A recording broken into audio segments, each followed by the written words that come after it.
আজকে বাসায় অনেক মেহমান আসবে। ইতিমধ্যে অনেকে এসেও গিয়েছে। আমি বড় আপা আগেই চলে আসছি।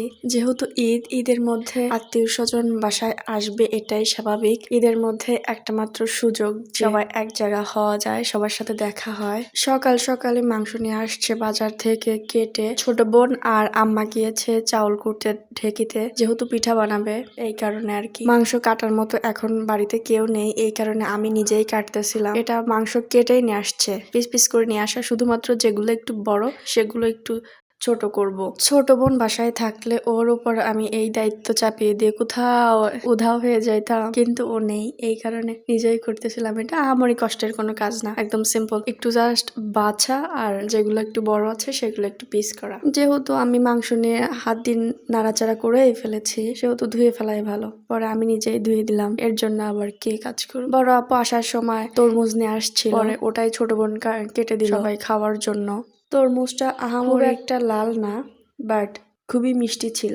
এই মুহূর্তে বাসায় অনেক লোক, ছোট কাকার পেঁয়াজ কাটা চলতেছে, অনেক মানুষ নিয়ে ওদের সবাইকে দেওয়ার জন্য কেটে নিয়ে গেল। নিজে আগে একটু খেয়ে নিয়েছি কেমন এটা টেস্ট করার জন্য।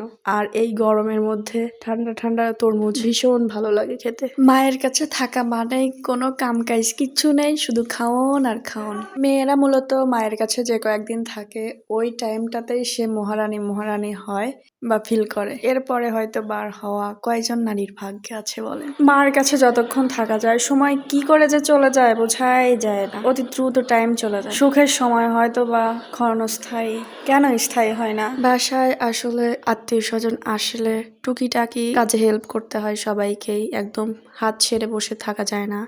আর আমার হাজবেন্ড আর আমার দুলা ভাই ঘরে বসেছিল, ওনাদের জন্য আমি নিয়ে গেলাম। আসসালামু আলাইকুম সবাইকে, কেমন আছেন সবাই? আশা করি অনেক ভালো আছেন। সকালবেলা এই মাছটা নিয়ে আসছিল, বিশাল বড় সাইজের সিলভার কার্প, ওটাই কেটে এখন রান্না করবে।